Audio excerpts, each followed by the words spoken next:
We should be in the world in going forward on our commitments with climate change. The effects of climate change that cannot be accounted for, it's called loss and damage, and we're seeing loss and damage happening so much more in this decade and the previous decade. The principal term there was this question of the correspondent banking issues. That is why we're trying to build capacity with this country here, Trinidad and Tobago, and other countries in the region. Man is not showing any signs of stopping or even slowing down. More than half of the forest in Trinidad is already gone. All the plants and all the animals and all of the nice clean water and fresh air and everything had to be on this planet for humanity to have a chance. We have small change when it comes to countries that can take decisions, and when they speak, the world listens. The General Assembly is a very democratic forum. And Trinidad and Tobago has the same vote as Canada, in spite of the obvious difference in size.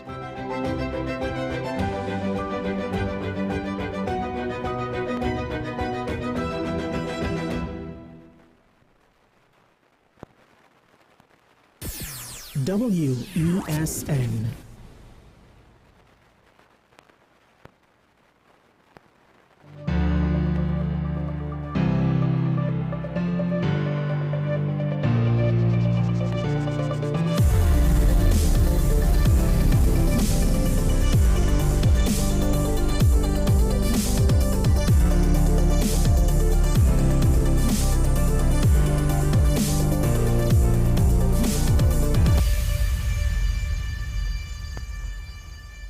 I'm back in the studio, in Trinidad, at WSN, the Content Capital. Sean Michael Small. Once again, this is Talking Point. Here we are. Here we are. It's great to be back because in theory, it should make the whole process of doing the show simpler. Obviously, my poor camera on my laptop is not going to compare to the wondrous filming environment that is our studio, and it's great to not have other responsibilities in the day and to just be able to be concerned about talking points, not have to worry about other business, other work, other problems, other issues, things to be resolved, things to be relayed. Now, I have to admit, coming back, I was left discombobulated because my entire routine was all messed up. Because usually every time I go to Tobago, it's a different routine. It has to be. You know, the responsibilities demand that all of my timings are different. How I move is different. You know, what I do on a morning is different. So when I came back now, I didn't fully readjust myself to the differences. Take advantage of certain freer time periods. As I was leaving the house, probably didn't need to be so late, but I myself, the timing of everything was way off, you know. Questioning, you know, why does my hands feel so light? Because when I'm in Tobago, there's more to the day than just talking point and working behind a computer, so I carry a bag with me.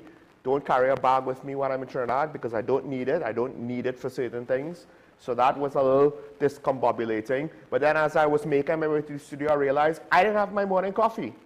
Something which I don't have time for when I'm in Tobago, to have morning coffee before I start the day. But ideally, I would have it. It would help me. You know, it would help wake me up, get me ready to go for the 2 hours, right? I don't know if you know, sometimes it wasn't so easy. It wasn't so easy in mornings in Tobago without that morning coffee. And then I was like, oh gosh, because it was there, you know, I just needed to get it in a cup, get it warm, and go. And unfortunately, yeah, we forgot that. Totally forgot that, so I hope I don't regret it. But we're here now. We're here back at last in Trinidad and Tobago. It was one of the gnarliest landings I've been in, and I take that with a pinch of salt, right? Because ultimately speaking, it wasn't like if it was a dangerous landing. It wasn't like if, you know, I saw my life flash before my eyes. But it was a landing where there was a lot of crosswind, and I think this is in conjunction with the conditions that affected the Great Race. Because I was able, for the first time in a long time, to catch the Great Race, and it was literally a couple hours before my flight.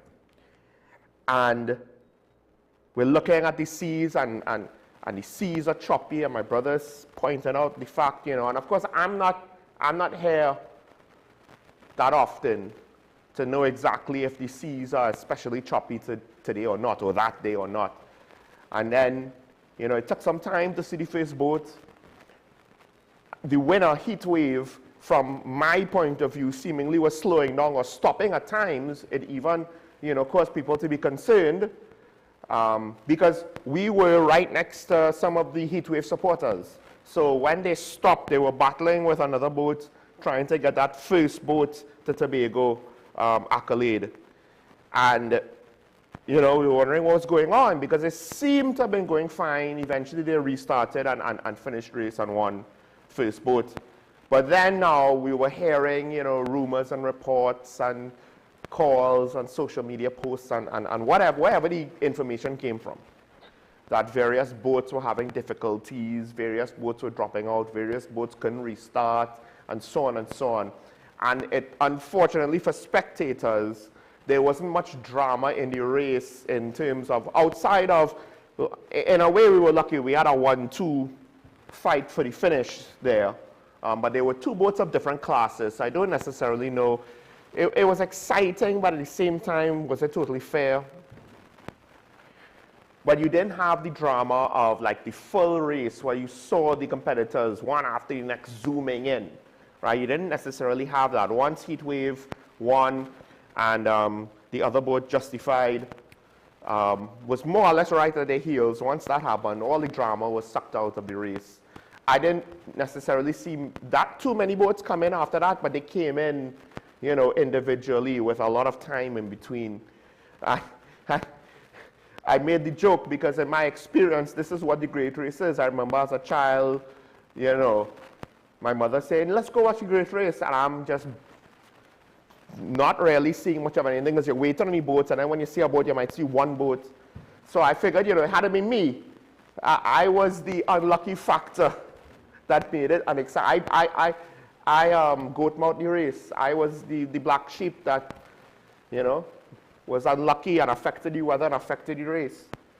Which, you know, it was all fun and games, but I really hope that's not the case because that weather, I think, you know, that said, Crown Point, Store Bay is not necessarily close per se to Port of Spain, Piarco.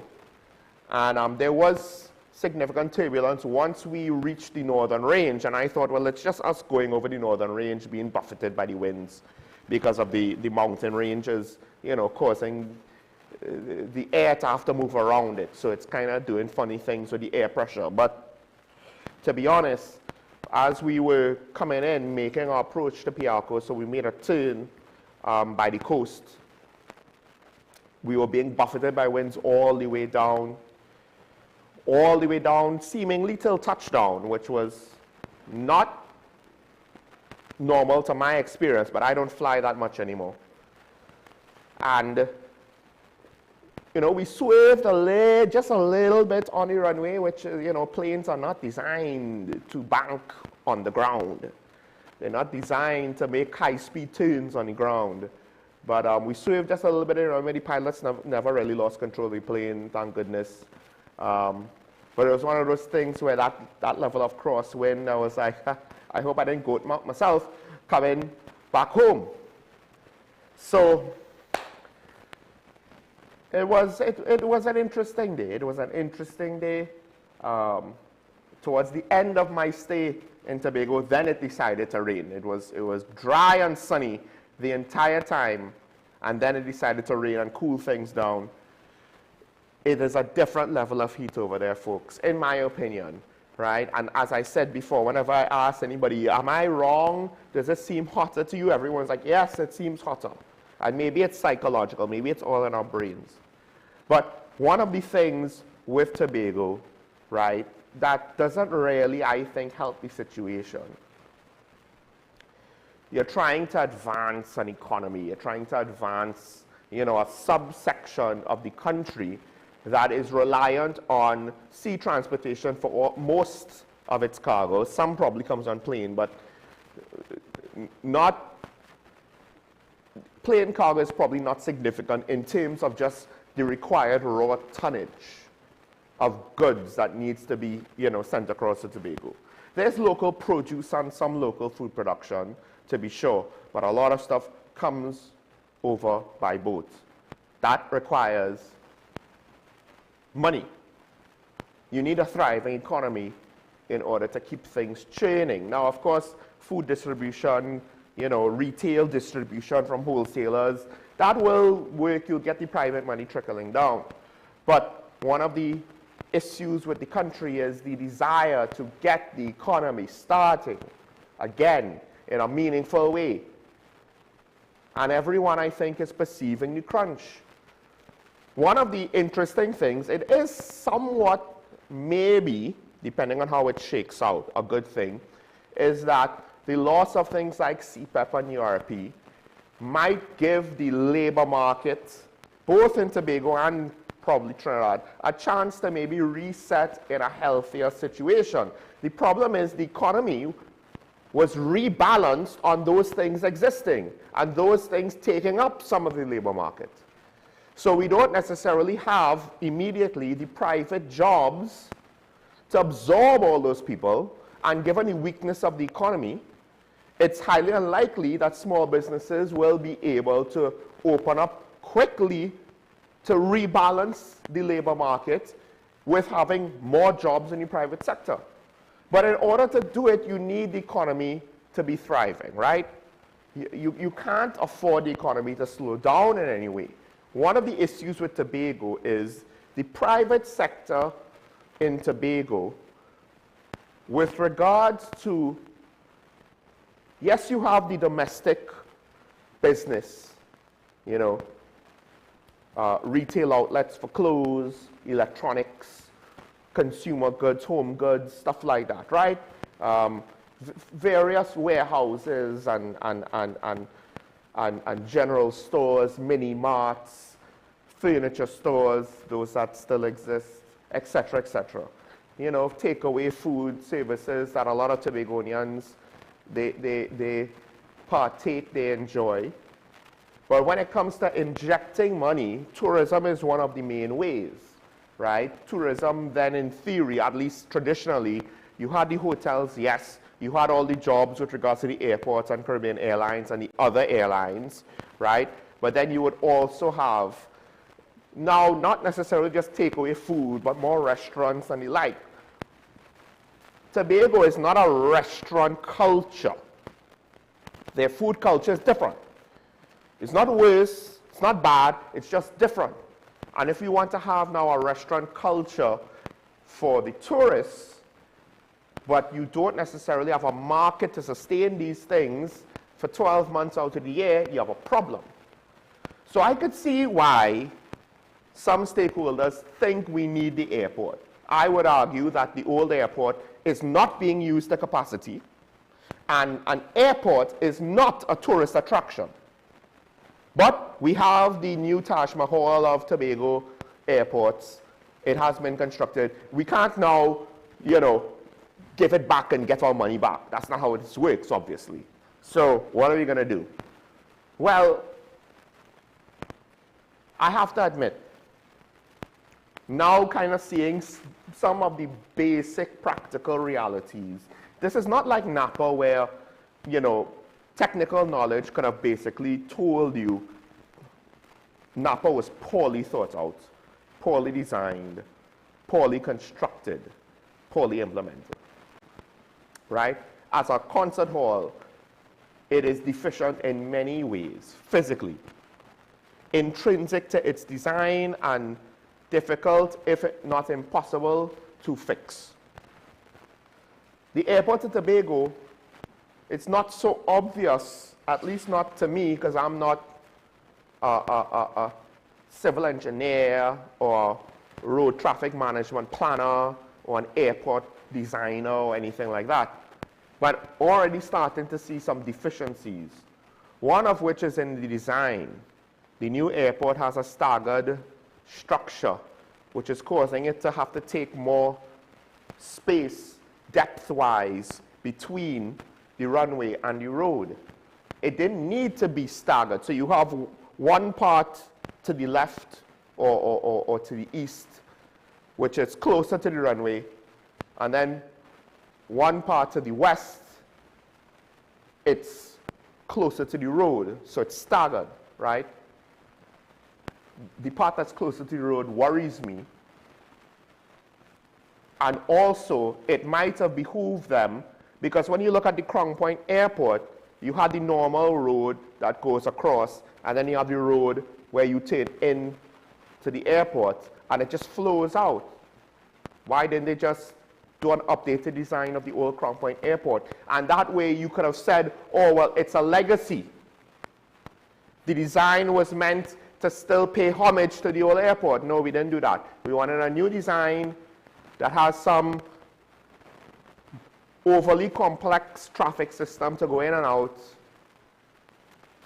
It's too close to the road, so other people have pointed out to me security concerns. It's crazy. It's far too easy for anyone with bad intentions to mess with the sky bridges to the planes. And more importantly, that road situation that I said, that traffic management situation, it's right by the airport. It reportedly is for the airport. But more importantly, Tobago has too many cars already. And too many cars end up in Crown Point, right? Now, granted, if we have a lot of tourists, in theory, there'll be less locally owned cars from visitors. You'll still have the rentals. But the road traffic management system, where they made one small stretch just before the airport, one way, not one way leaving the airport, mind you, one way coming towards the airport, causing any airport traffic wanting to go east to have to go through some out of the way, not too far, but out of the way narrow roads to get back on the old road, because they made one section of the old road one way. That is significantly contributing to traffic in a situation where, note, everything is single lane. Even the highway is one lane going east, one lane going west. So it is very easy for you to have traffic issues. You have traffic issues because there are too many cars, and there are too many cars parked in single lane roads. There are just too many cars. Now, when you, in theory, want to have 3 million visitors to the island. So that's hundreds of thousands per month. Which means, you know, you have many tens of thousands per week, in theory, right? We don't necessarily have a transportation infrastructure to support that level of visitors. So now, this is where I question Dr. Rowley and this whole plan, which I was against from the beginning, because I could not see the expense being justified. Granted, it was, relatively speaking, only $1 billion for a new airport. But why does it feel as though they literally went for something that looked pleasing, but potentially, and it's not even necessarily the airport design's fault itself, although I would argue it shouldn't have been staggered, just make it a rectangle, and then you could have done certain things, not fix all of the traffic issues, but done certain things to help smooth it over. But more importantly, you have these grand ideas for a new airport. And we thought the extension of the old road would have alleviated the traffic situation on Milford Road, only to find out, no, we're going to make one piece one way. It's going to be inconvenient to go around that one-way stretch. Therefore, traffic is going to be compounded, going to be encouraged, going to be increased on Milford Road. Less people will use the old road now to try to go east-west. Makes the traffic situation worse. Don't take my word for it. Go to Tobago, hop in a taxi, right? Tell them you want to go somewhere past Penny Savers or Stumpy's or past the roundabouts or what have you, right? And then ask them what do they think about this one-way nonsense. They'll let you know. They'll let you know. And from what I understand, potentially this decision could have been made by people involved with the airport when it was being constructed. I could be wrong, but it is sad. It is sad because at the end of the day, I think one of the things I did question at the beginning, we're going to have this big airport off of the old road. Logistically speaking, how is this going to work? And now I don't know if it's a central government UNC thing, a central government PNC thing from before, or a THA thing. I don't know, it's not clear. I've heard different stories. Regardless, at least Napa didn't disrupt traffic and traffic flow. But this airport might just be the next white elephant. I don't know why, but seemingly Dr. Rowley decided, hey, while I'm on my way out, let me draw a few parallels to Mr. Manning's last term. You know, let me get NH International to complain about too many Chinese contractors being awarded contracts. Let me lose by a significant number of seats. Let me have my own white elephant. Because Napa wasn't ready to go once they finished constructing it. It was the partnership that had to open it. The partnership actually kind of moved suspiciously, which I always found weird because you didn't build the thing. Why are you acting as though you're guilty of it, right? There were structural deficiencies in Napa. It could not have been the partnership's fault. It could not. But now that we get to this airport, it is what it is. We're stuck with it. Taking up way too much space, or rather the design is inefficient. It's an inefficient use of space, in my opinion. Feel free to disagree with me, but in my opinion, right? And it has delusions of grandeur. It has delusions of grandeur. That's all I can come up with. It is a vanity project that, again, right now, with the commercial activity in terms of airlines and arrivals and international arrivals, it is not necessary. And if the airlines are telling you it is necessary, they are essentially pushing you to seek their interests, not necessarily to do what's in the best interest of our tourism product and the business of flying to Tobago. They want you to solve their problems. They don't want to solve their own problems. And we are so busy trying to solve their problems, we kind of forget it doesn't necessarily help us when we play to their tune, when we allow them to be the fiddler, right, the Pied Piper, and we just follow like lemmings. When we are slave to their agenda. Now, I don't know if they wanted a nicer airport, if they wanted nicer airport facilities or what. But the fact of the matter is, the old airport brought in international arrivals from what, since the 80s? In the 80s, the amount of internationals turning over, the amount of internationals on the island at any one period of time was significantly more. We were able to do it then.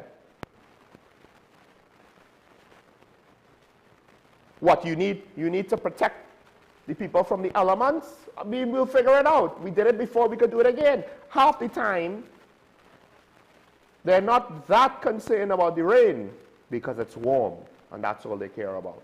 But, hey, we have two, sky bridges, sky ramps, whatever, poorly located. I don't even know why we have two, to be honest, because it's not as though we have to deal with two international flights at any one point in time. Like I said, delusions of grandeur. You need to actually get the passengers, get the customers And these are things that could have been done with expansions. And I won't be surprised if certain international airlines will look at the setup and say, hold on, you want us to park our 737 or larger, maybe a 777. I don't know what planes these days service the route to Trinidad, to Tobago. I don't keep up with that. But you want us to put our jet right next to the road? You want us to park it to offload and load passengers right next to the road? This is your plan? What if, I don't know, someone throws a soft drink bottle and the wind blows it, and it blows it too close to the aircraft and it gets sucked in an engine? What then? I know there's tall fences, but I'm not taking it for granted. There's a reason why your tarmac is separated from the public to the extent that it is in every other airport in the country. So I'm not really hopeful that the airport is going to succeed, and that assumes we got to act together with regards to the tourism product itself, start marketing ourselves, because we're competing with the rest of the world. We're behind. We're about as close to last place as you could be when it comes to a tourism product, right? Tobago survives off of domestic tourism, which is not enough, because you cannot survive only getting business 2 out of every 7 days for most of the year. 5 days of the year, you practically have no customers, you're not earning revenue. You might have drips and drabs, but as an industry, 5 days of every week, so that is 5/7 almost of most months. I can't say most years because you have 2 weeks in Easter, August vacation period. To some extent, island crashes might be a week. Even Tobago Carnival is for a lot of people a weekend, maybe an extended weekend, but still a weekend. Foreign tourists come for minimal a week. Some come for 2, some come for 3. Even at discounted rates, it's greater revenue. They also tend to be more responsible visitors, to be honest. Too many people look at the lower prices of Tobago, take it for granted, and mistreat the island. Mistreat the hotels, mistreat the venues, mistreat the nature. So there's a lot of acts that need to be improved. We need to get our act together in a lot of different ways for the product to be better.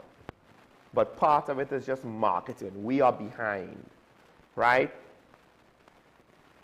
Right now, all of the Middle Eastern airlines whose hubs are basically right smack dab in the center of Eurasia. It's called the Middle East for a reason, right? It's giving our traditional markets, Northern Europe, access to a larger number of tourism products. It's not just us and the Mediterranean. It's us, the Mediterranean, Africa, Dubai, Southeast Asia, all the way to Australia. And they're moving at an economies of scale we can't compete with. And then, oh, by the way, we're also at the tail end of the Caribbean Les Antilles chain. So in theory, it's just more expensive to get to us. And because we don't have customers in volume, we don't have flights, so we're basically the refueling leg. That's what we are in a lot of these international flights. They all get off in Barbados and St. Lucia or wherever else. We just get the leftovers who couldn't give up the deal because they're not really making money off of the route because the route is so undersubscribed. They're just here to refuel. We have to change the dynamics of this equation if we want to improve, right? Because we have a lot of other economic problems. Right now, there's a report in yesterday's Guardian right? The headline, 67 gone from state boards, public offices in 14 months. And there are questions about the stability of the situation. Now, it's not clear to me if all 67, out of all 67, how many might be transitions from holdovers from the previous administration, which that is a whole separate debate. But in theory, depending, you can understand, look, we need to remove people who potentially would try to stymie or block or make difficult our efforts to govern the country. Not saying that everybody would do that, but on a basic level, you have a right. You have a right to be able to move on from someone who might be doing that. Of course, now the question is, you know, what is the level of duty you have, the duty of care you have in order to not just assume that the person is going to do something like that. But in the report, it lays out a lot of different scenarios. They're not all the same. They even include a UNC counselor, right? They include resignations from NCG, FCB, TSTT, and Caribbean Airlines. Now, one of the things when you read the report, like I said in yesterday's Guardian, the timing suggests these are people who were appointed after the election. And if it's a government appointment, it would be the UNC current administration and not the previous PNM administration. And there are several situations where they say they took office either after the election last year or this year, and in a few months they resigned, they left, whatever. Some of them, they resigned or left because a probe was started. A probe with regards to their conduct and activities in their position, in their company, was launched into them, so they left, right? Of course, that comes with implications. I won't necessarily spell it out and because that would technically be speculation. But one of the things is you have to ask what's going on with so many people leaving. I mean, there was even a comment where someone said that industry experts said it was highly unusual to see so many leadership departures in such a short period of time with regards to CAL, right? And look, WASA, one of the CEOs, was well, depending on your point of view, a controversial appointment. I think it was, I can't remember if it was the CEO or the chairman. I believe it was the CEO. And Opposition Chief Whip Marvin Gonzalez brought this up. Brought up the name, brought up the fact that that person and another individual were basically informally being placed ahead of the then CEO who was selected and appointed by the PNM government, only to have that then CEO, I can't remember if he left or if he was removed, replaced by one of those junior level people who eventually did not even last 6 months. So one of the things that I have to ask, now it's not all the same. The report is not saying all of these departures are the same. They actually spell it out. They say in less than 14 months, 67 individuals on state boards or in public offices have either left their positions, been fired, or placed on administrative leave. So they're even including people with regards to national security services like the head of the prisons and the defense force and so on and so on. The situation, it's not all the same, but a lot of them are people who are appointed and then they pack up their bags and they go, right? And it makes me wonder, now with regards to things like the National Security Service, those would have been, you would have met them there. But with the appointments to various boards and executive positions that potentially were made after the election last year, by the current government, what's going on? This is shades of the partnership when you had a lot of ministers being fired. And what some people don't appreciate is the fact that if a prime minister fires one minister, that is you showing that you're willing to hold your ministers to account, that you're not going to entertain excuses.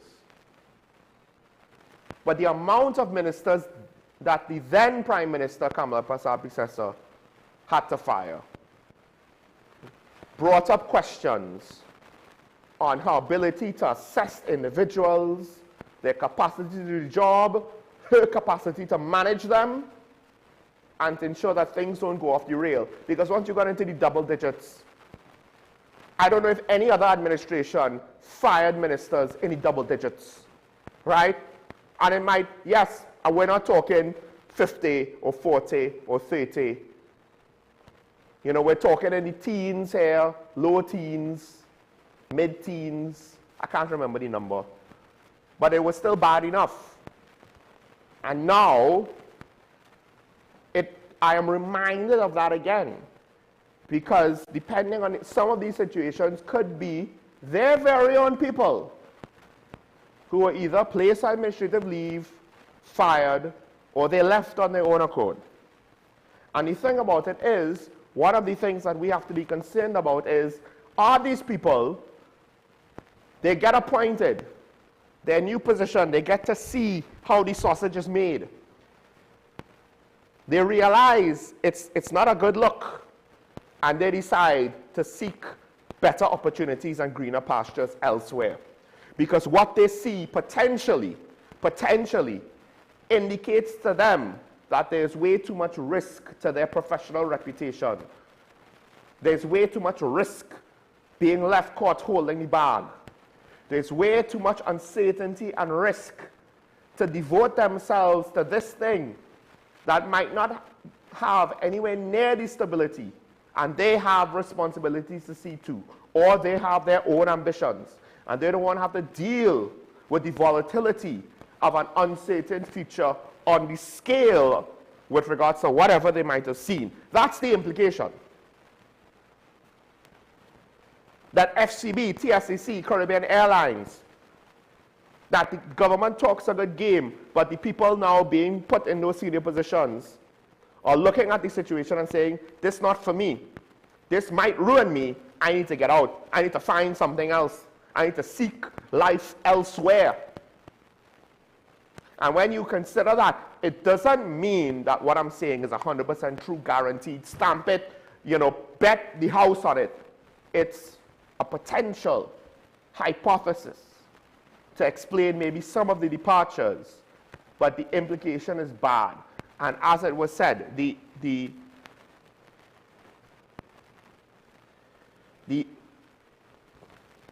fact that it's highly unusual, and they said it only about Carl,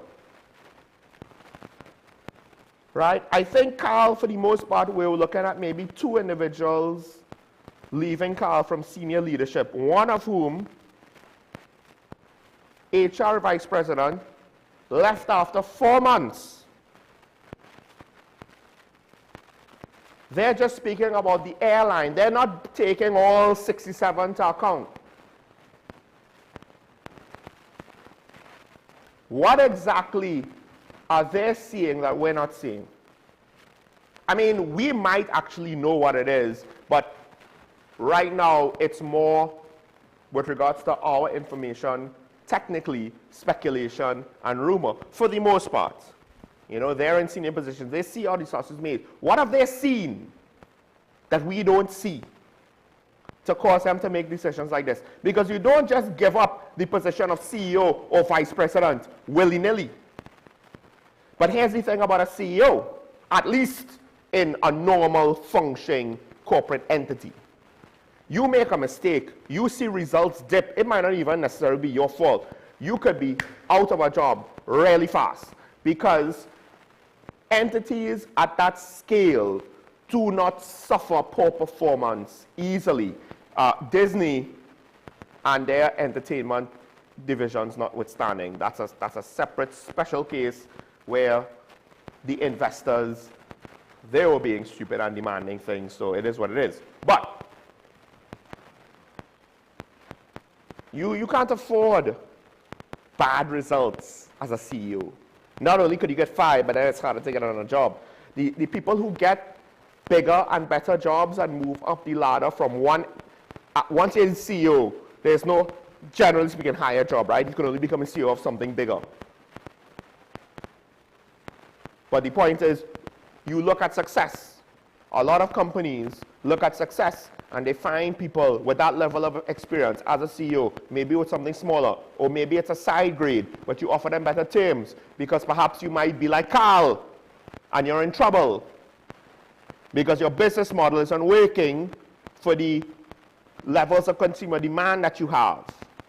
And you can't figure out a way to balance off your revenue streams so that you don't have big gaping holes in your itineraries where you don't have customers on certain legs of certain flights, causing you to suffer a lot of losses.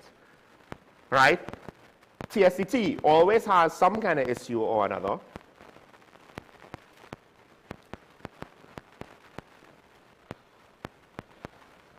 FCB wasn't really accustomed to hearing FCB having that level of issues, but what's going on? We all knew WASA was not in a healthy position. It was wishful thinking for the UNC to tear up the PNM's restructuring plan and not replace it. You see, you can not do what your political opponents plan to do. You could choose to reject that. That's technically normal. It's trying to sell us on the fact that everything is fine.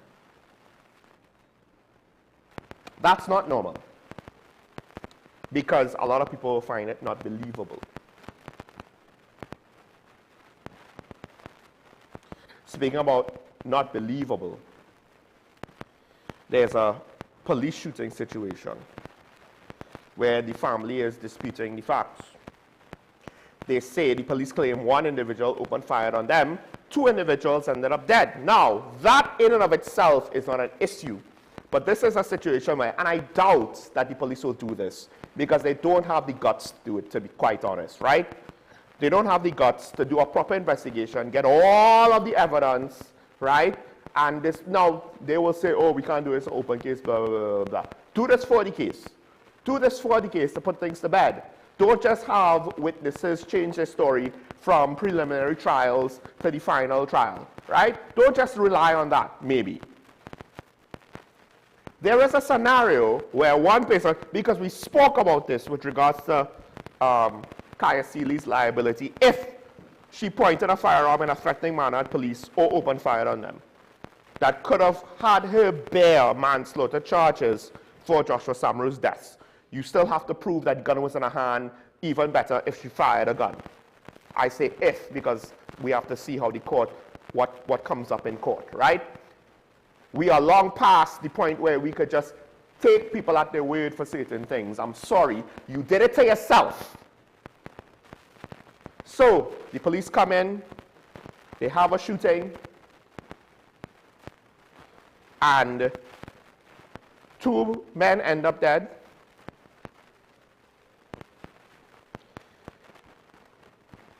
And now you did it to yourself. You did it to yourself. Trust and confidence is low. If all you have is your word against theirs, and it's not supposed to be this way.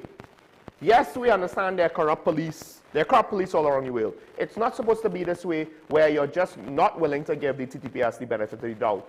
But dare I say, I've reached that point. I need more. And I used to give the TTPS all the benefit of the doubt. I used to run defense. I used to tell people, don't be unreasonable. But it's no longer, I believe, from my point of view, unreasonable. Because here's why. Here's why. Exactly why was the other person shot and killed? I argue, and callers have brought this up in their own words, independently. That's how I know that they were just following my lead with whatever I had to say. How the police conducted themselves in Joshua Samru shooting. If Kaya Seeley was the threat, I don't know why it makes sense to shoot through somebody. But hey, the commissioner didn't even attempt to try to explain that one. Minister Alexander didn't even attempt to try to explain that one. Now, I have to ask, exactly how did the other individual get shot and killed? The family is saying that this was an intentional extrajudicial killing.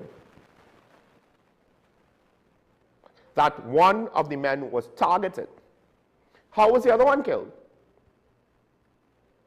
Was it unintended crossfire, over penetration, things like that? They didn't say that the other person threatened them in any way, as far as I read. I could be wrong, I could have missed it. But the reason why it matters is that, again, Joshua Samaru had his hands up. They didn't say that he reached for the gun after you riddled him with I don't know how many bullets. They didn't say that, right? They didn't say that in this new shooting, the other guy reached for the gun and that's why they shot him. So there is a potential scenario where he just was collateral damage. Let's not forget now, when the criminals do it, it's a problem. But now we're supposed to just excuse the police from doing it as a matter of course. That's point number one. Point number two, family members pointed out the fact, because this is the thing with high-powered rifles, they over-penetrate. Depending on how your house is constructed, they could go through your door, they could go through your walls. The neighbors have kids, and the kids were home. If this was a situation where the police officers were not entirely sure what was in the backfield of wherever they were aiming and shooting at, there's a potential that children could have gotten hit. At the Samaru shooting, there were apparently children on the scene that also could have gotten hit, just by the way. Just by the way. When it seems as though they have an objective, they're moving with a purpose, with a level of aggression in the Samaru shooting, I have to ask, did they have a similar posture here? And if so, can it be an indicator that whatever the family said, the family's version of events, the family's explanation of what went down, could it support those claims? Because, and I hesitated, I did not want to bring this up, and I only implied it, I only danced around it after it initially came out. There were similar things with regards to the Joshua Samaru situation. In the news, so it's public, technically. I just don't want to risk being irresponsible by rehashing things that are way too speculative. But technically, there were things in the news that had horrible implications on his death. Things in the news that the leadership of national security did not address, seemingly didn't want to address. While they didn't want to address it, they wanted to justify having no transparency, having no footage, no body cameras, and trying to figure out if they could go after members of the public, exposing situations.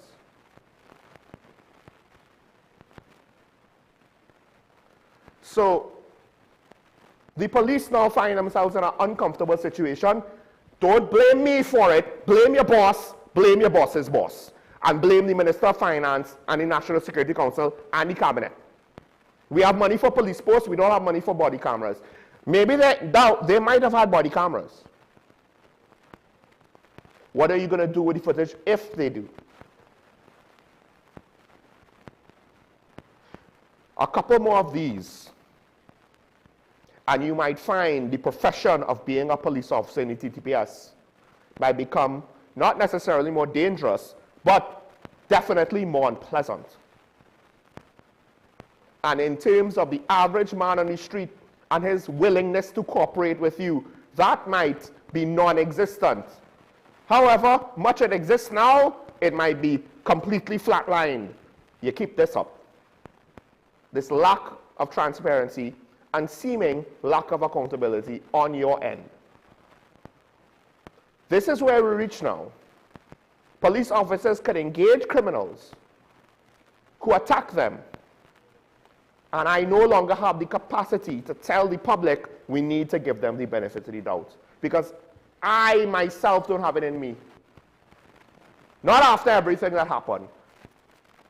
Not after the Mickey Mouse games I saw from the Mickey Mouse people in charge. Right now, the commissioner has apparently gone on sabbatical, emergency leave.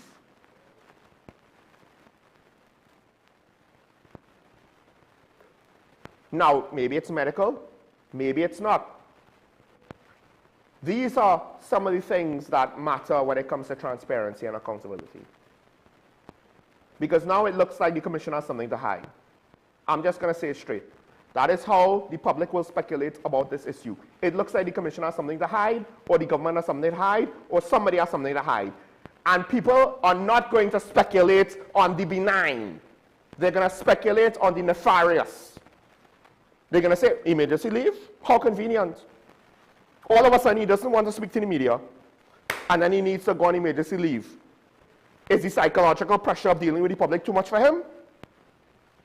Because when public figures in 2026 kind of disappear from the public eye, that is the first assumption. That is the first assumption that people make.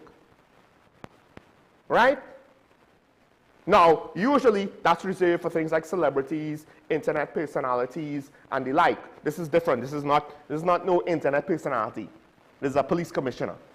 But we've kind of seen that pattern of behavior. Because for politicians, when they can't handle the public scrutiny, what do? They disappear. Now, in the case of the Prime Minister, I can't say that the Prime Minister can't handle public scrutiny. But the flip side is she has successfully preemptively avoided it by disappearing before the public scrutiny, any public scrutiny targeted at her, reached any significant levels. So make that of it what you will.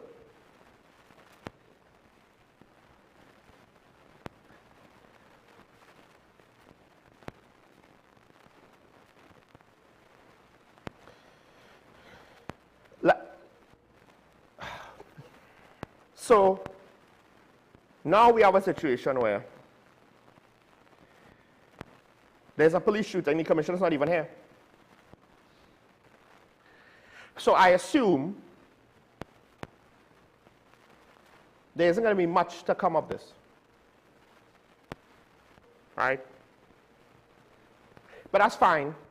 We've seen what poor leadership and lack of public communication and a lack of managing public expectations, we've seen what that accomplished. You know? How could it get any worse? That's what we said on the PNM. And somehow it got worse. So they kicked out the PNM and brought in a new government. And somehow it got worse. Let's not assume that it can't get any worse. You know how it could get worse? Instead of 0.7% growth next year, we could get 0.5. Instead of losing 6,000 jobs, we could lose 10. Instead of having a couple of questionable police shootings, we could have dozens.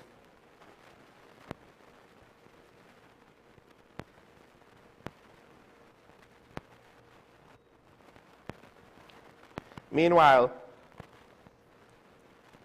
let me finish up this segment with this before we take the break. The Minister of Energy, he has come out to say, as someone who has studied industrial development, there are always fears and rumor mongering and so on with industrial development. That's normal. Once change comes, the people benefit by change because they will get the jobs.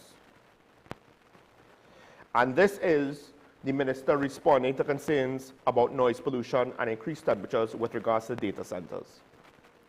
Because the public have these concerns because they have situations that already exist where these concerns are valid. Not just valid, are proven. Not just proven, but it is on the record that members of the public, if the data centers are too close to where people live, are causing people to suffer. Now, the increased temperatures, I'm not necessarily too sure how that will work, right? What proximity you have to be for that to affect you. The noise pollution, on the other hand, is very real. It's very real. And I'll just like to say this. Is there going to be new noise pollution laws that will also govern data centers to ensure that the noise pollution does not get out of unacceptable bounds, or is state-sponsored noise pollution? You know, that's the exception. That's fine. Let's make no mistake. Yes, there will be jobs, but a lot of the jobs will require skilled labor. I would just like to point out that traditionally, our industrial estates are chemical engineering. And a lot of these data centers are a combination of IT technology on a scale that we are not accustomed to, and electrical engineering, potentially also on a scale that we are not quite accustomed to. And for the minister to say, I have studied industrial development, yes, that's nice. AI data centers are so new. We are discovering the issues with them as they're being built, because the specific challenges with them and the demands for them are different. So first of all, it's not just industrial. This is IT technology. This is slightly different. This is not metallurgy or chemical processes, right? But more importantly, I find it very, very disappointing that someone with apparently the level of intelligence of Rudal Munilal would attempt to pass himself off as someone who knows everything that he needs to know with an industry that might be a bubble, because the investors, the industry itself, the governments involved, and all other various stakeholders, they're figuring this out as they implement, as they goes along. There's no playbook on data centers for you to study from. There's no historical data from 20 years ago for you to figure it out. There's no example in another Caribbean island to say how this is going to go. What are you smoking, man?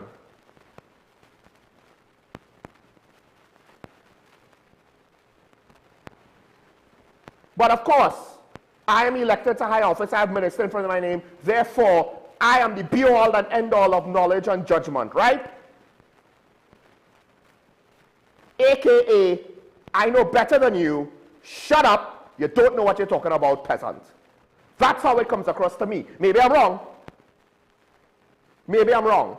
But when you're trying to implement something new in a country that has other communities and jurisdictions suffering, complaining, and other governments blocking these endeavors, maybe a less gung-ho attitude would allow the population of the area that's to be affected, because I doubt you live there.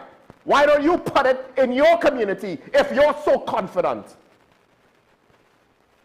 Maybe they can have a little more faith in what you're saying if you didn't just act like you know it all. Because never in the history of Trinidad and Tobago has anything bad happened when a politician acted like a know-it-all. Never. And you might say, oh, Sean, how could you say that? That's a brigadier. You act like a know-it-all. I'm not in government. I don't make policy. I just react to what they do and to what they say. If I'm wrong, come with a reason why I'm wrong. Don't just say I'm wrong. Just say it. Let's take a break. Now, let me just say up front, we were supposed to have our media ambassador today. Unfortunately, he was coming, he was on the way, but he's not feeling well. We know what he's going through, at least those of us here in the studio. So we understand, and we have to make allowances for him to see to his health, because at the end of the day, he is one of the good ones. I truly believe that, and he deserves our understanding. And I don't think it's anything serious, but I wish him well. Hopefully we could have him later in the week. That's why we're not going to have the media ambassador today. He was near the studio when he decided he couldn't go through with it, and he told me that he'll have to postpone. So we hope that he feels better soon, but the show, of course, must go on. So when we come back, the conversation will continue. Stay tuned. This is Talking About WSND Content Capital. We'll be right back after this.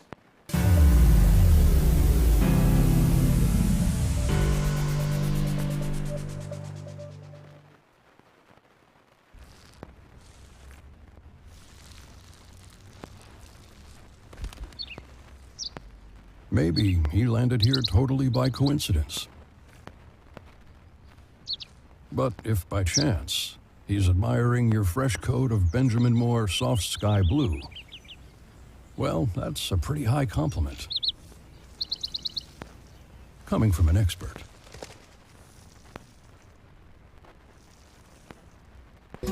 Take some time for yourself or spend some time with the family at Sandy Point Village Hotel. Enjoy our various studio and suite apartments, self-contained with their own kitchenettes and Wi-Fi. We also have our famous 100-foot swimming pool and our beachfront restaurant, The Steak and Lobster Grill. And our location in Crown Point puts us near the center of activity from the nylon pool to the local nightlife. Call us and make your reservations at 639-8533, 389-2378 or email us at sandypointvillagehotel@gmail.com. Your health matters, and the answers you need are just one conversation away. What's Up Doc is back for an exciting season 5, and we're bringing to you Trinidad and Tobago's leading medical professionals to discuss the issues that affect you and your family. From prevention and treatment to wellness and the latest medical technology, get trusted advice, ask your questions, and stay informed. We also have an exciting new addition to the What's Up Doc family, our very own fitness instructor, Elena, who will provide easy, practical exercises you can implement in your daily routine. So don't miss What's Up Doc, Season 5, only on WESN, the content capital. Because when it comes to your health, knowledge is the best medicine. Knowing how to tell authentic is as easy as 1, 2, 3. Find it, match it, search it. Step 1. Find the style number on the tag. Step 2. Match the style number inside the jersey with the number on the tag. Step 3. Search it. A quick Google search of the style number will verify the jersey is authentic when the search results match the jersey being searched. Don't be fooled by counterfeit jerseys. Before you buy, remember to find it, match it, search it. Fan Zone, 2 locations nationwide. Center City Mall, Chaguanas and Movietown, Port of Spain. Nationwide delivery available.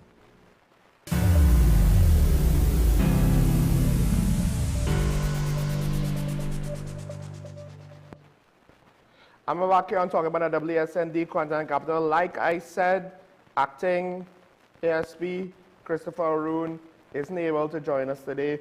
Not feeling well. Hopefully it's something minor. I mean, he was making his way here when he decided to message me as I was on air and basically inform me it doesn't seem like he could be able to do the appearance. It's unfortunate. We hope everything is fine with him. But, you know, the show must go on, in part because we're already on air.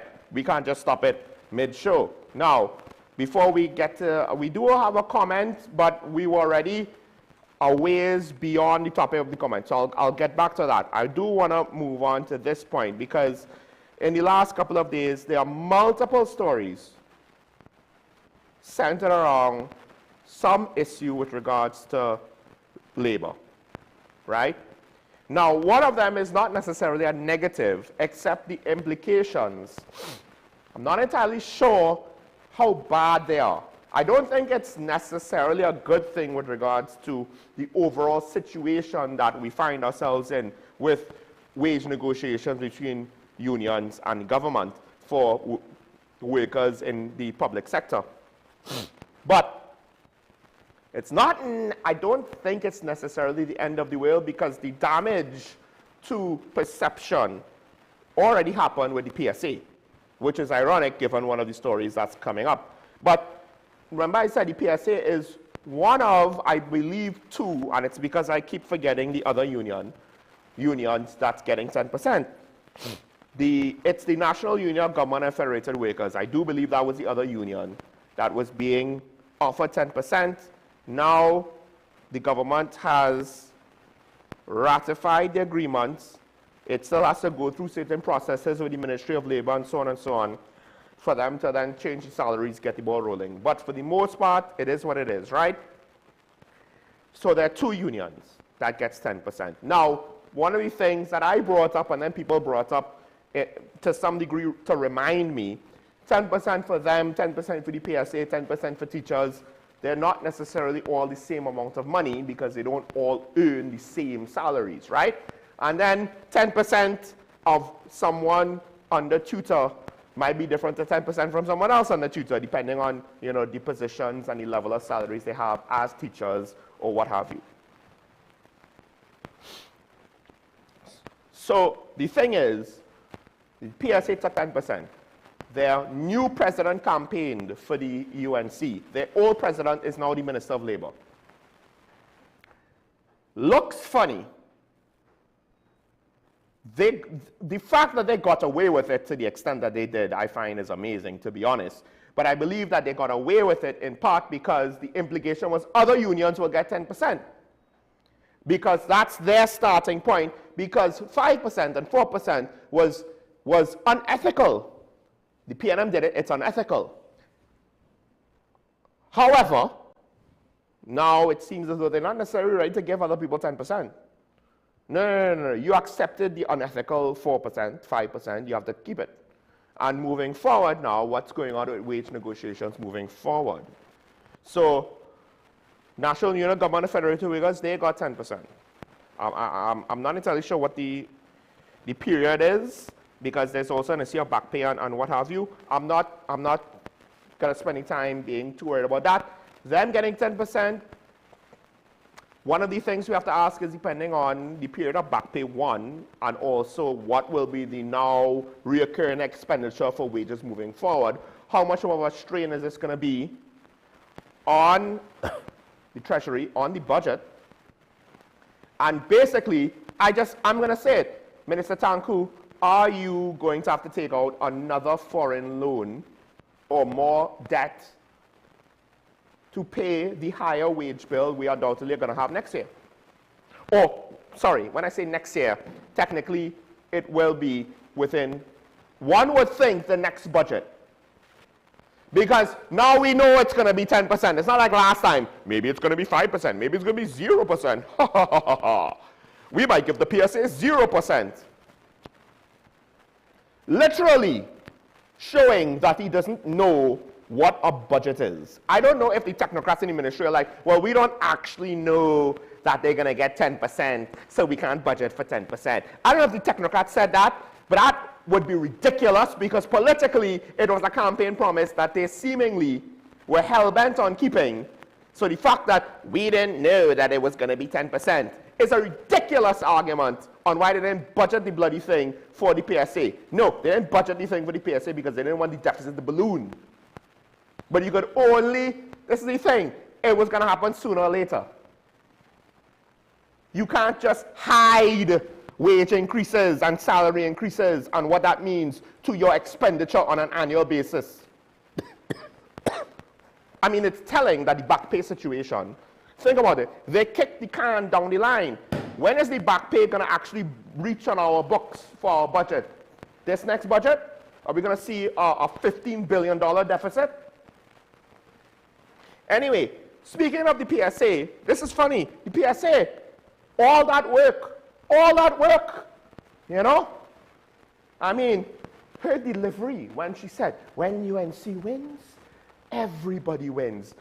The PSA is winning so hard, they're winning so hard, I guess, you know, part of winning is also in the form of demanding the HR director of WASA to be fired. That's a winning formula right there. That's a winning formula right there. Look how much winning they're doing. Look how much winning they're doing. I wonder if Felicia Thomas will be invited on a UNC platform from this moment moving forward. Do you remember when we won so much that we demanded that the HR director be fired? Because there's a wage negotiation impasse. They just got 10%. They still didn't get their back pay. Now we move on to the next wage negotiation. Dare I say, private sector haven't seen significant salary increases for like, I don't know how many years. Maybe I'm wrong. But I'm under the impression that private sector teachers make less money than public sector teachers. Now, I don't know if that is an exception or if that is, because there are certain public sector jobs, they're not high-paying jobs. We know this, right? But look how much winning they're doing. Oh, Minister Batiste, oh, he's fine, he's chilling. According to one former member of the UNC, he's set for life. I do wonder. It's interesting that the PSA is not calling him out like how the Communication Workers Union was calling out Clyde Elder. Maybe I'm wrong. Maybe they did call him out. Maybe they did call him out. He is the Minister of Labor, by the way. It's not like Clyde Elder, who is a minister in the ministry. No. Minister Batiste is the Minister of Labor. That quid pro quo was strong, boy. Look how much winning they're doing. I mean, this is the thing. Part of the assumption was that because the coalition of interest, the implication was a lot of the labor movement was, if not formally part of the coalition, supporting the coalition of interest, right? And when you say coalition of interest, you basically mean UNC. Because we are going to do better than the PNM, and we're going to negotiate for wage increases, and we're not going to be so combative, because what the PNM did was unethical and wrong and mean and evil, and we're not going to be that. We're just going to ignore you. We ain't even going to offer you 5% apparently in some cases. I don't know what it is, right? Talks broke down on Thursday. And the acting human resource director and her team left after the talks broke down. They say midnight. And PSA president was frustrated over the failure to advance wage proposals submitted in January, including provisions linked to the government's promised 10% salary increase. Wait, it's back to promised? I thought this was settled, because when UNC win, even the PSA wins. The PSA isn't winning yet. The promises wasn't kept yet. This is how it was reported. I want to know. I thought that was a done deal. Am I wrong? Anyway, Seamen and Waterfront Workers Trade Union, they are demanding their remaining 80% of outstanding back pay and overtime, which is now estimated to be $337 million. And they want to settle 4 long-delayed collective agreements dating from 2014 to the present, which means some of the period that the PSA apparently negotiated it and got their 10% for. Well, negotiation, let me just say, the PSA didn't negotiate with the government of Trinidad and Tobago, led by Prime Minister Kamasa Bissessa. The PSA negotiated with the political entity of the UNC from before the election, because she went on the campaign trail and said, we were promised 10%. That's when the negotiations happened. Let's be real. Now, is that ethical? You tell me. I have no idea. Now, they're still concerned about 2014 wage negotiations. Here's the thing. Our economy is so bad, one could argue that with proper transparency and accountability and managing the public's expectations, there's a legitimate case for a wage increase freeze. But given the fact that neither government put in the work in order to justify this, I doubt they could do it. I will understand if people get upset if they try to do something like that. But there's a legit argument to do it. Also, given the fact that seemingly ministers of finance don't really know what to do with regards to managing a difficult economy, outside of the usual try to tax or don't tax, get more oil and gas revenue, and grandstand when presenting the budget. They don't actually know how to manage the finer details of an economy. Because the thing is, inflation, more money could lead to more inflation. As opposed to trying to figure out channels for new alternatives, more goods, more supply, in order to try to combat inflation, which includes food security. But hey, no one ever blamed a sitting cabinet of being innovative. No one. Think about it.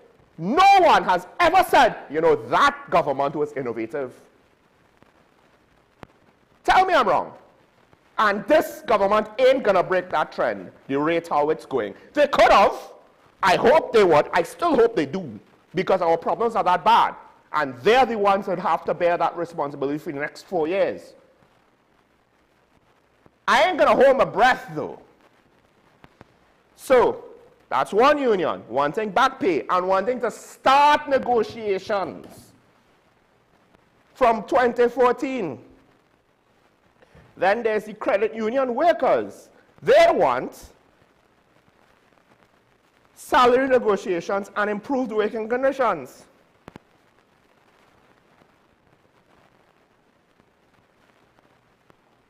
This is the Works Credit Union.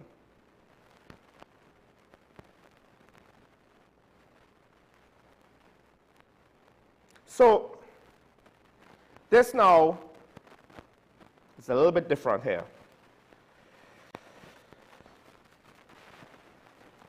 To what degree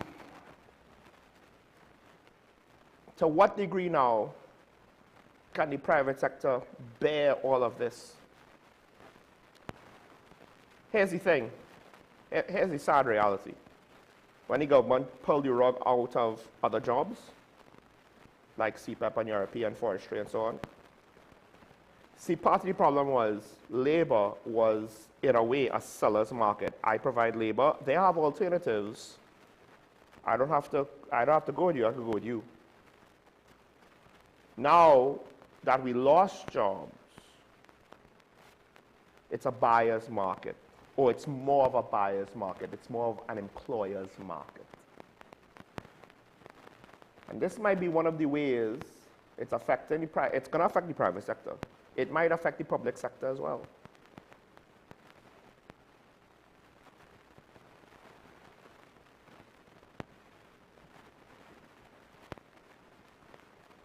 So,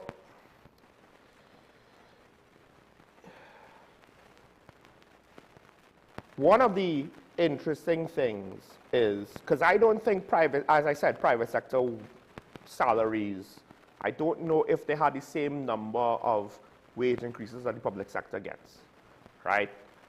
A lot of us are like, wage increases, we wish. Some people took wage reductions, right? Post-COVID or during COVID. Just saying.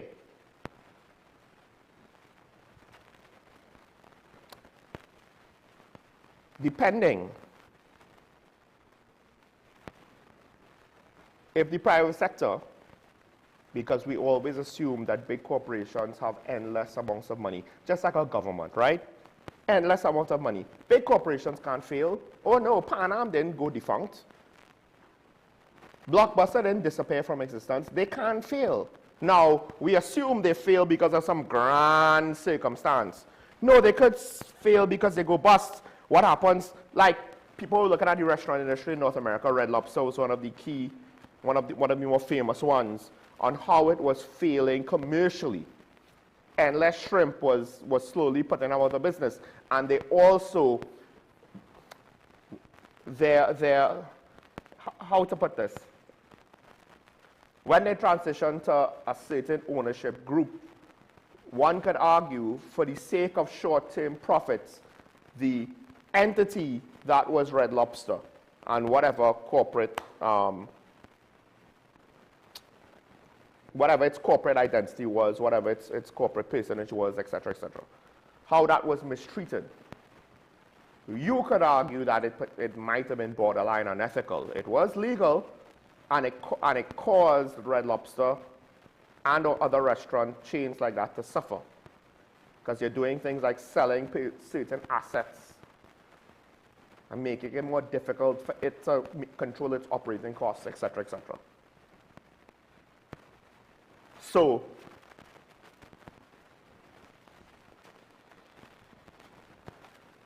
companies can fail, and governments can fail.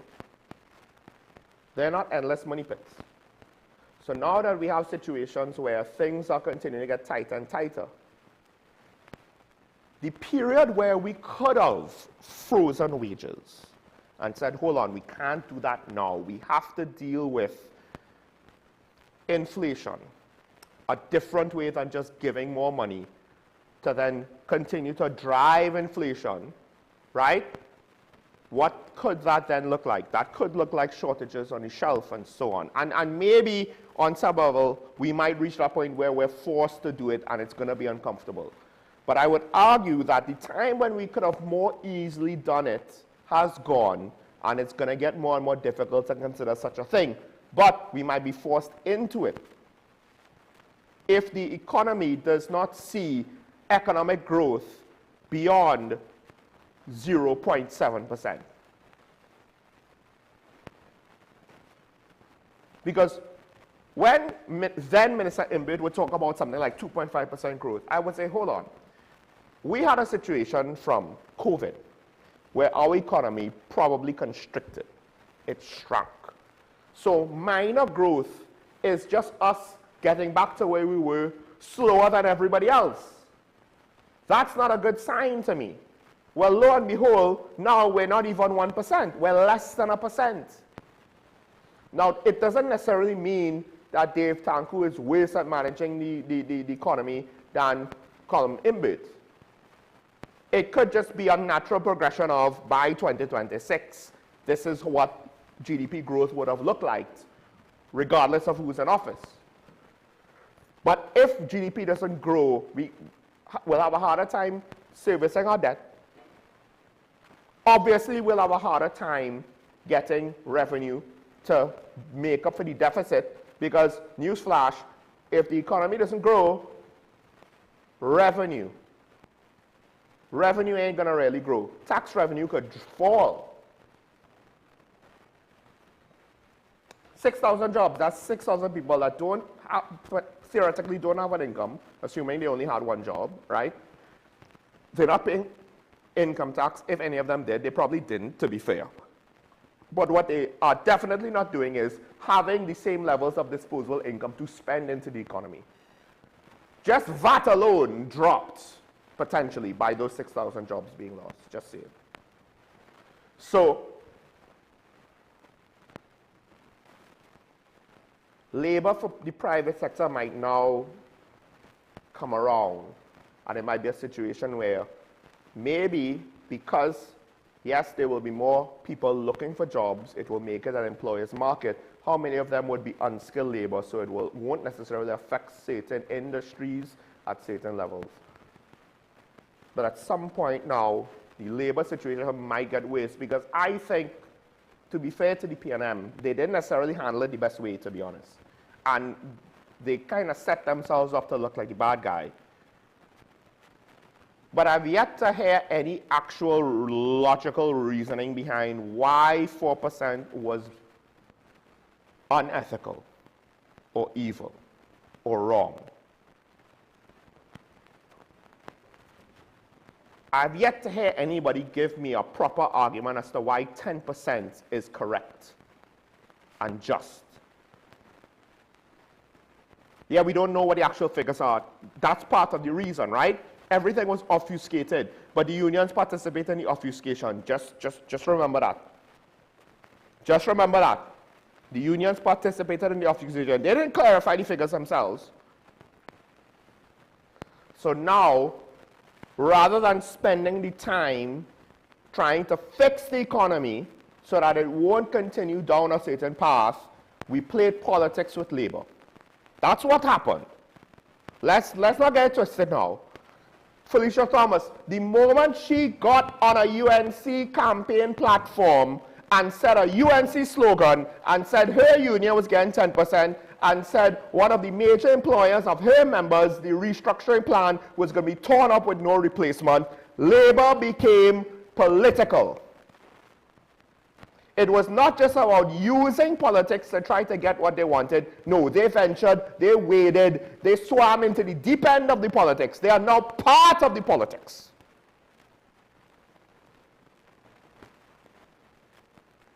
And we didn't really actually help the situation. We were just advancing individual agendas. So now the problems still exist.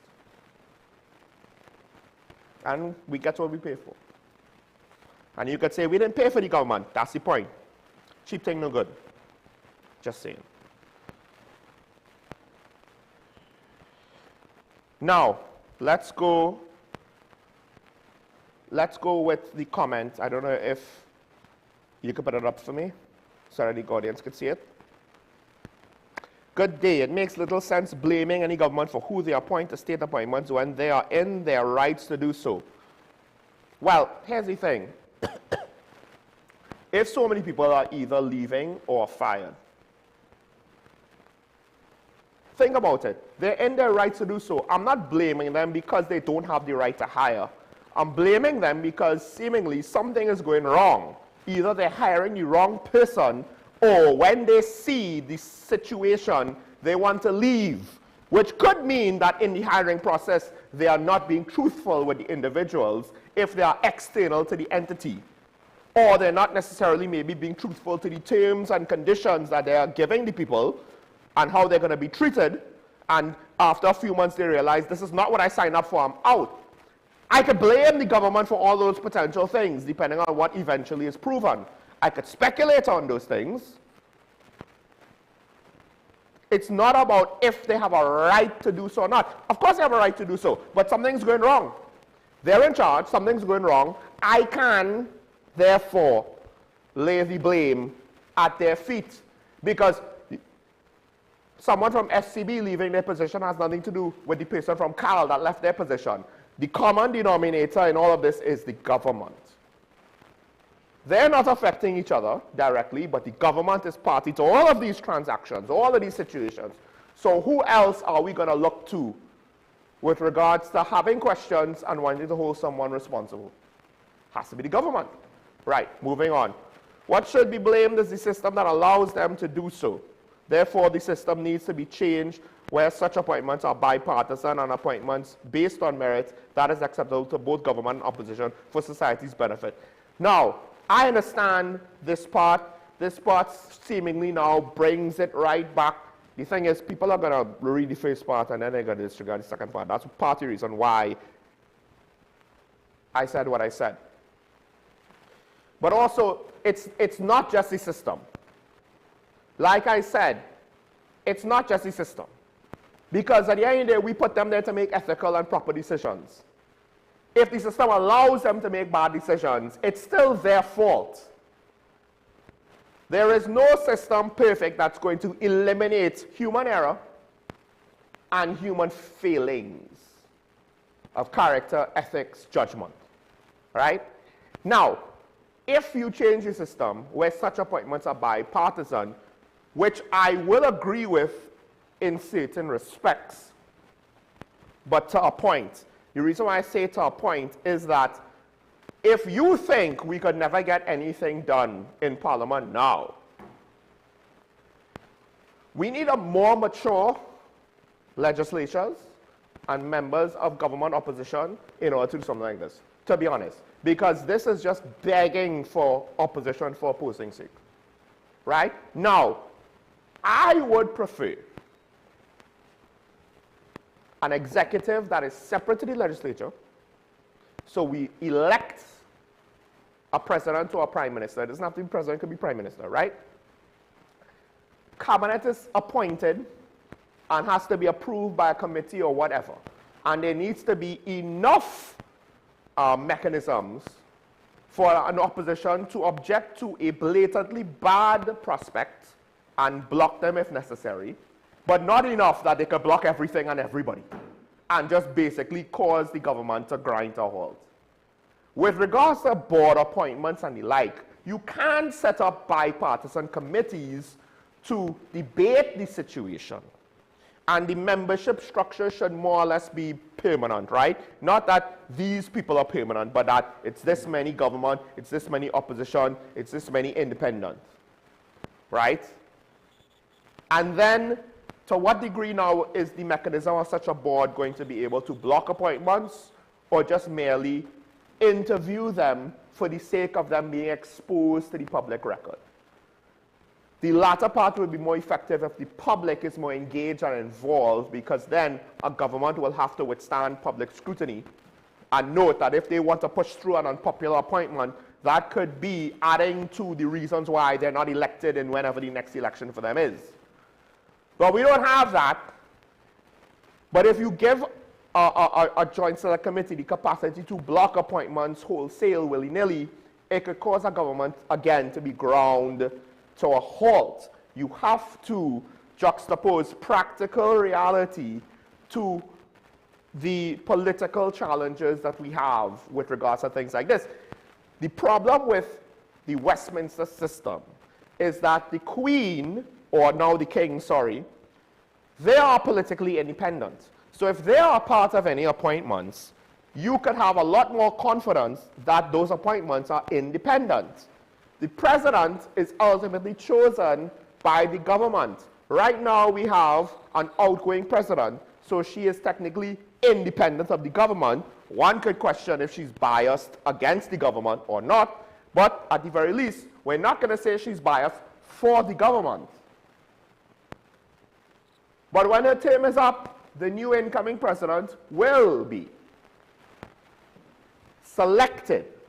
And once you're selected by the government, how could we be confident that there is no bias for the government that basically selected you, appointed you, whatever the situation is? And then usually when there's a new president, there's new independent senators. And when there are new independent senators, now some have survived the multiple presidents, but it was still under one administration. The assumption would be a lot of the independent senators are going to be replaced. And now you will have the question just reversed with regards to, are these independent senators going to be biased for the government, like it was suspected several of the independent senators of the previous regime were biased for the previous president/government. It is what it is, right? It's not my fault that some of the independent senators, like the Commissioner of Police, and the Minister of Homeland Security, and the Prime Minister, and the Minister of Finance, and so on, kind of managed their public communications to the point that it made them look suspicious. That's not my problem. But without that, you can't look at independent appointments and independent senators as a mechanism to safeguard against bipartisan political turmoil. We have a money line. Caller, good morning. You're on there. Good morning, Sean. Morning. I feel like I ain't getting a call this morning, but your program is always good. You make me laugh this morning, you know. It's a good laugh, you know. I sit down there and I laugh. But you know, I hear you talking about Tobago. You were a co-pilot in the Great Race? No. I was just a spectator. All right, because I hear you talking about Tobago. Tobago is really a nice place. Yeah? Tobago always have plenty activities taking place, you know. Always a nice place. And talking about this, the airline, you just imagine 67 of them, you understand? Some of them, they fired them, some of them displaced, some of them left. What really going on? Something beneath the surface? Because if you're in a good position, how you will leave your job just like that with all what's taking place in this country? Something wrong. Something is not right here. They steal the chicken and they didn't boil the rice yet, but something beneath the surface. And also, Sean, could you remember when I was talking Thursday, right? I was talking Thursday about the young officers and them now try to help the family now. You understand? It was such a good thing, a good deed. The program was so good, and seeing that the program you carrying it was so good. You know, Thursday evening, I told the same person, I'm talking in parables now, I told the same person, I said, listen to the program Thursday night. They usually bring it back, show it back. And you know, mother and son get back so good.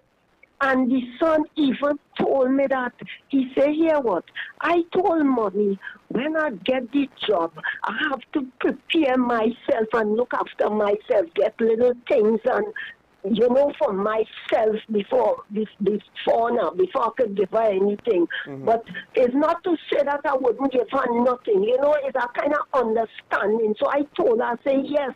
I say, remember, he's going on and is a new thing, right? A new phase in his life. So he have to look good and he have to get what he needs and what he wants to have. He says, okay, nice. And you know, he promised me, say, I don't forget my mother, because I know this individual, she worked real hard, Sean. She worked hard to take care of her family. That is why I say, don't forget where you come from. And I feeling so nice this morning to know that everything is all right between them now. I'm happy to hear that. And I'm happy to know that I could talk and say something to bring them back together. And also with your program too. You're doing a good job. When you talk, people listen. I said, listen to this program. This program is on in the night also. They show it back and they had listened to it.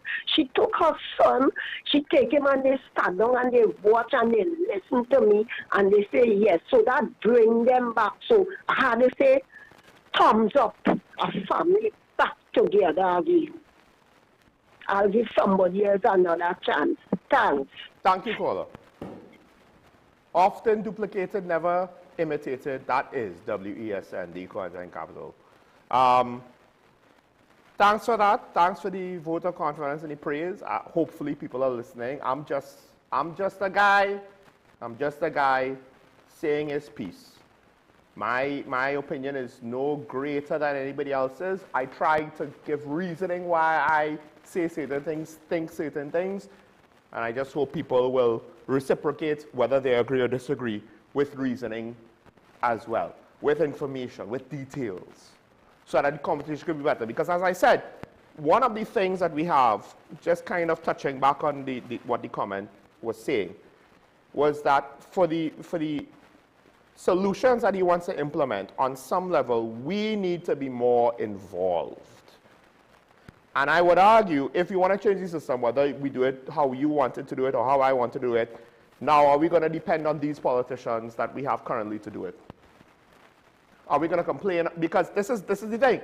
I do not have hopes that these same people I am complaining about and their limited vision, unlimited judgment, unlimited experience, unlimited capacity, unlimited vocabulary.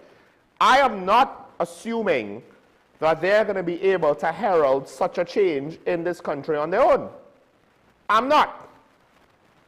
I think, and it's not about needing better politicians. Actually, it's more that we need to have higher expectations and demands of them. And some of them, if not many of them, should be able to rise to that. But we reward the lowest common denominator, so they act like fools. Because that's what the public rewards more often than not. Now we have individuals like yourself that's looking a bit beyond, a bit further, trying to give a positive message for young people getting new jobs, trying to reestablish, I guess you could say, the family unit. I think, to be fair, I think in a lot of ways, right now we're getting by because families are pulling together. Right? I won't be able to do this if not for the assistance of my family. Let's be frank now. The media industry is not a high-paying industry, right? And we all have our challenges, and that's all I'll say about that. But I suspect that there are a lot of people, as our economy is doing this, there are a lot of industries and a lot of living situations and a lot of businesses where things are not easy right now. And one of the things that I've tried, it's not that I've tried, but that I have not done, is compare and contrast my situation with a lot of these unions that want to negotiate wage increases. Because we had to deal with a salary decrease, just by the way, right? But it's easy for me to be bitter. Well, you want wage increases for, I ain't get no wage increase. I'm not going to do that. But the fact of the matter is, I think there are a lot of people who don't have a big name public sector union to speak for them, who are in similar boats, who are just trying to survive. and there's no one to mention their story, right? But I think it's because of what the caller was pointing out. People are coming together, family units and the like, even friends helping out friends for whatever little way in order to help each other to survive. These are the kind of stories I think needs to be heralded. These are the kind of examples we need to show our young people as to how to be responsible individuals in this nation of TNT, right? This is how we maybe bring back the village. Do we have a call on the line? We have a call on the line? So Michael Small, good morning. Morning, morning. Hello? Morning, could you hear me? I can hear you, caller. You hear me? Yeah, I can hear you. All right, good morning to you and Talking Point. Good morning. Before I start my contribution, have you seen in the latter part of last week, we talk about egg in this country? That was an idea from Santana many, many months ago. Now somebody look at it because why? The heat affected the chickens and the price of chickens going up. Wow. Thing I want to make a correction to was for Friday, but with the ALP. I want to ask him, years ago when we initially had Operation Weedita in Trinidad around October, November, to my memory, the US troops were here to help the Trinidad and Tobago Defense coordinate the cutting down of those marijuana trees. I might be wrong. I stand corrected. And the other one too was the ship rider agreement that we had initially agreed to under Bill Clinton. I think it still exists up to today because Hines was the last person to sign it, but I don't think it goes by the name of ship rider anymore. But in relation to today, we're talking about demands, right? We have to look at the reality of the situation. And the reality is this. In the last budget, 2020-26, tutors' back pay was included in the Ministry of Education. And to date, it has not been paid. So it's either the government is short on cash, or their priority is not on paying that because all the rest of the unions are going to demand it from our flesh. And the most important thing for me, this 3-bargaining period versus the wage freeze. This 3-year bargaining period, the change in the sense that if you look at where we are now, 2026, we have a whole new bargaining period from 23 to 24, 24 to 25, and 2026 to negotiate with again. Yep. So persons who ain't getting money since 2014, they would have 1, 2, 3, 4 bargaining periods to deal with. 14 to 17, 18 to 20, 20 to 23, and 23 to 26. I think it's time that whole system be revamped. I go 5 years or so something out of good program as usual though. I listen okay. Thank you. Thank you, Walla. Listen, the Ministry of Education stuff, that's been, from what I understand, ASCL was in trouble since the partnership, to be honest, right? So one of the things was we were sold on a dream. The dream was all of the things that we didn't like in EPNM, we're going to magically fix. We're going to sprinkle some magical fairy dust and it's going to all be better because we'll find the money. Yes, your money. They just move any money around and in a way causing more chaos doing so, right? I think, here's the thing, I understand when a change in government, things will change, policy will change, priorities will change. But it seems as though whenever Prime Minister Kamala Persad-Bissessar wins an election, gets into office, and then starts to enact change, the changes cause things to happen that leads to state of emergencies due to threats against the government. Ain't that something? Claxon, me on the line, caller, good morning, you're on here.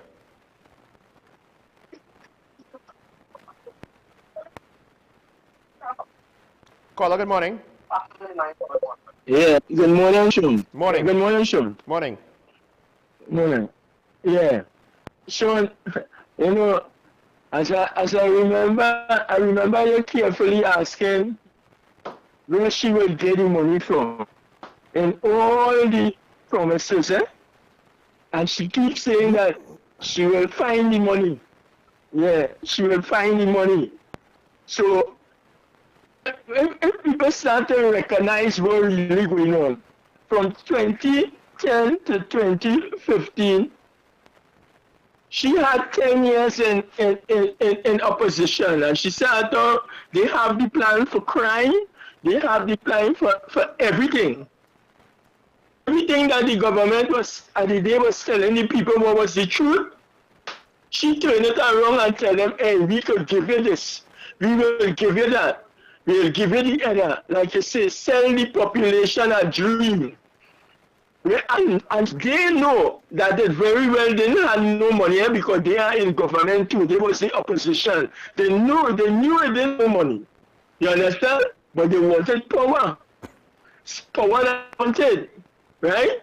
And I didn't mind again power, you know. Power to do what? You didn't get power to do what is right. It's a whole bunch of wrong things. But then at the end of the day, Sean, I recognize is that this had to happen.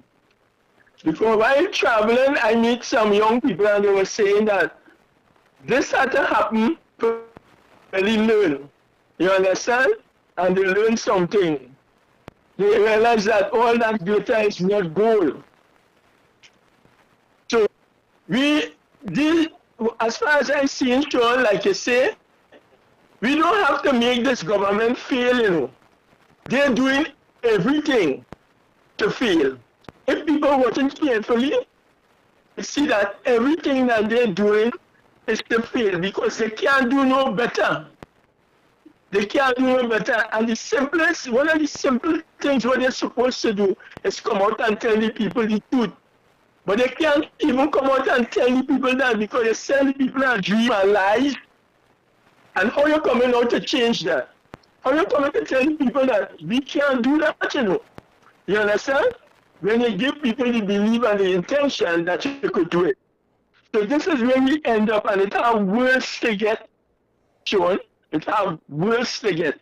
Thank you. Thank you, caller. Now, here's the thing. In certain aspects, it would not have been realistic to expect them to be able to do better, right? So one of the things was, if you thought they will just magically get more revenue between the last P&M budget and their first budget, that's unrealistic. Unless we got some major external boon, like an oil and gas thing, that would have been unrealistic.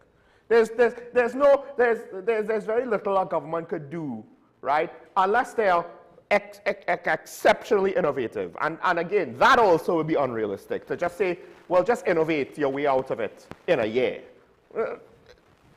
No, right? Realistic expectations, there were certain things they couldn't necessarily do better, but there were other things they could have. In fact, there were other things that they were technically doing better than the P&M on the campaign trail. How they communicated to the public.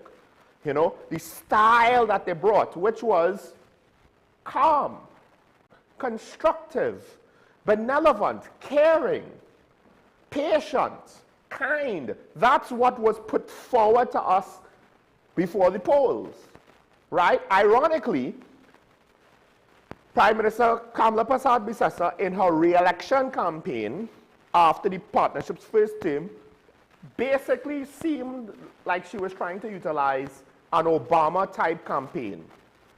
Vote Kamala. That was the campaign, which was a mistake because you were a coalition. Ironically, that style of campaigning would have probably been more effective in the last election. It probably was more effective, even if it wasn't quite as blatant or intentional this go wrong, centering the campaign around voting for Kamala Persad-Bissessar. It was more effective now, even though they didn't have the Vote Kamala signs. But it was that positive message. Yes, we can. When UNC wins, everybody wins. That potentially took them over the top. Instead of winning by a small margin, they won by a large margin. The problem is we needed them. It's not even about the policy decisions, because you could stumble in your first year. It's about how you communicate in your first year. The TPP are neophytes. They're new. A lot of them don't know what they're doing with regards to certain things when it comes to governance, when it comes to being in the public limelight and the spotlight, where all of the criticisms is on you, and you don't know how to avoid pitfalls because you've never experienced this before. So you have to give them a certain level of understanding just for being new. The UNC is not new. And some of their imports, like the AG, like the Minister of Planning, they're not new to this. So, and on some level, while I will portion some blame for Minister Roger Alexander for some of the decisions he's made and some of these things that he said, I've also said, you're leaving him to be one of the main voices of a controversial issue when there are so many more experienced people in cabinet. And these are the things they needed to do better. Because we're not talking about policy decisions and what money is there and what personnel is there and what resources are there and what can be done and what can't be done. We're talking about how you communicate, how you lead. Because we spent, I don't know how many years, but definitely I could speak to when Talking Point was on the air. We spent 4 years of saying that Dr. Keith Rowley and his cabinet are not good enough in certain aspects of leadership and communication. What they said, how they said it, what they didn't say, lack of transparency, lack of accountability. We said all of these things about them. Don't come and question me now. I'm using the same logic. I didn't change. I wasn't pro-PNM back then. Right? I had PNM supporters calling in, telling me I went too easy on a UNC senator or a UNC PRO or whoever, that I'm too hard on the government. It is what it is. Ultimately, I think the country agreed with me because they voted them out. I'm the same guy. And I'm telling you, as Claxton Bay said, there are some things they promised us that they would do better. Now, again, I'm trying to be fair. They can't do everything magically better. Some things were just not practical, but there were certain things they could have done better. And the sad part is they started off doing it better. And they very quickly decided to devolve into whatever nonsense they're doing now. So now the Prime Minister is MIA most of the time. The Commissioner apparently is MIA. What's going on? Because when the PNM did it, why is Rowley going to golf all the time and going on trips?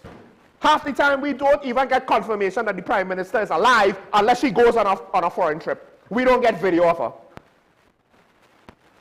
We have to deal with social media posts by text. This is the same person that criticized Dr. Rowley for not being present. Ain't that something? This is the problem I have. The criticism she had when Dr. Rowley was not present at the announcement of the state of emergency at the end of December 2024, whenever that was, right? The criticisms we had for that, that's understandable. When she criticized him for that's understandable. When she criticized Dr. Rowley for spending too much time in the golf course and too much time gallivanting around the globe, that's understandable. We're not saying she was wrong for that. We're saying, how is it then that you are literally going to throw those standards away and hypocritically, in some cases, go even further than he did, do even worse than he did, and we're supposed to just say it's fine because it's you? That's not how this works.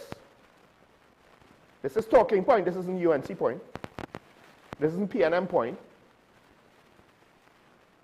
No political party gets to choose the standards of objectivity here. And when the PNM supporters were upset with me because of all the things I said about their party when their party was the government, turn out it's fair play. You won the election. The standards apply to you. Those who don't like it, you need to find another form of entertainment. Because you're definitely not here to constructively try to help see the country to a better future.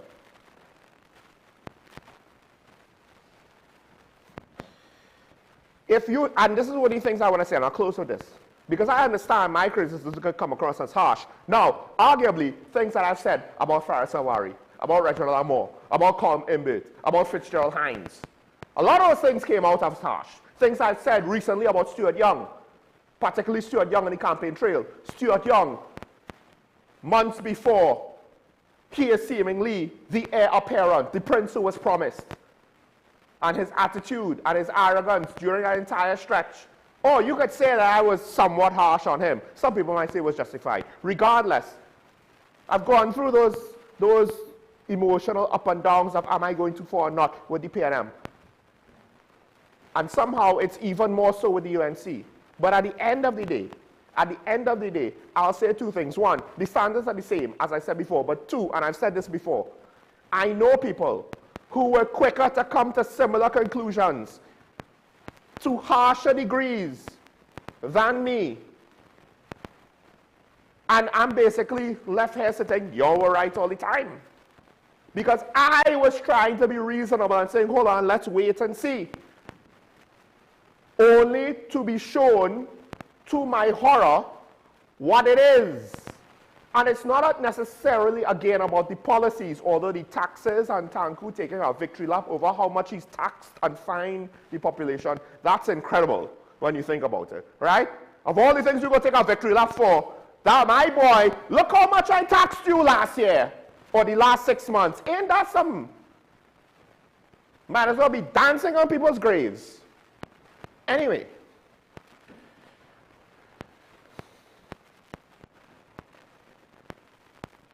The state of things,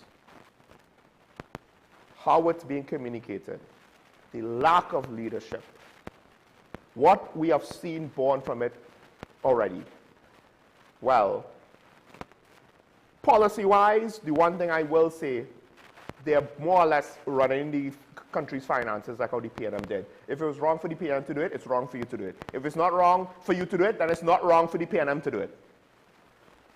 But with regards to the lack of leadership, and with regards to the lack of transparency and accountability, under the PNM, the murder rate by the criminals is a problem. Under the PNM, we had gangsters killing innocent civilians while trying to kill targets. But mark my words, because someone's going to say it, so it might as well be me. Under the UNC, we will now be questioning, are people dying to police bullets?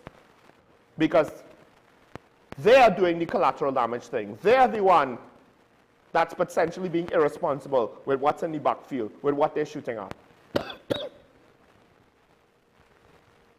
They're the one with mass casualty situations, not the criminals now.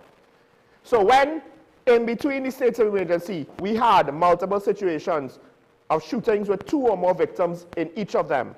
So, oh my gosh, bring back the state of emergency. They brought it back. When we have police officers with multiple shooting victims, are we supposed to somehow magically feel that this is better? One person was reported of shooting at the police. And I understand that you could implicate the person with you. That could lead to involuntary manslaughter, whatever Cassidy was charged with, etc., etc. But still,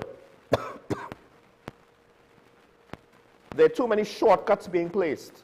Too many shortcuts with regards to hiring and firing, appointments, law enforcement, going after criminals, not looking to gather evidence. We just want to detain, not looking to arrest. Allegedly, we just want to shoot. Justice Samaru's car was stuck, and he wasn't going anywhere fast. They put themselves in an aggressive posture.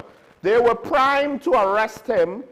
He could not have run, given how fast they moved, but they were also primed to be in an unsafe situation. But we don't know for certain if Cassidy had a gun or not. We don't.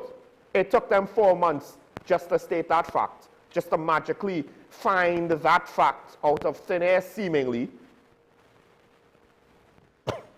This is what lack of leadership does. We saw lack of accountability under the PNM. I did not expect things to somehow seem to be worse. I say seem because I'm not saying that I know for certain it is, but it seems to be worse. We are now in year 2. We are now coming upon budget number 2. Good luck, everybody. Stay safe, remember your allegiance to the Republic and to each other. It's time. You need to really be true to yourself. Are you a Trinbagonian, or are you a UNC/PNM/whatever insert political party hair member? Because it seems as though we have people that don't know how to do both. They don't know how to be a member of a party and how to be a Trinbagonian and a patriot at the same time. Be true to yourself and tell me which one you are. Or at the very least, look yourself in the mirror and tell yourself which one you are. I know where my loyalties stand. It's nice to be nice. Not really feeling to be nice today with some of my commentary. I apologize if it offends anybody, but I deemed it necessary in the moment. Stay safe.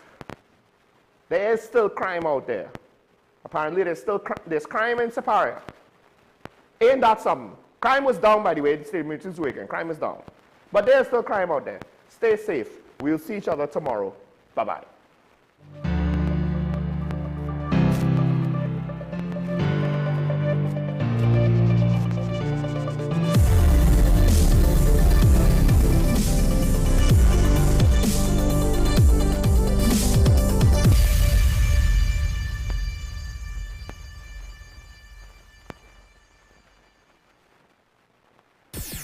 WESN.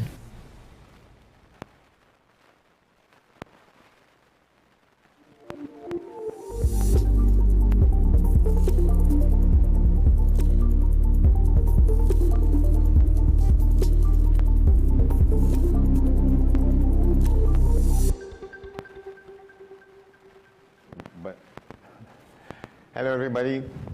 Thanks for staying with us here.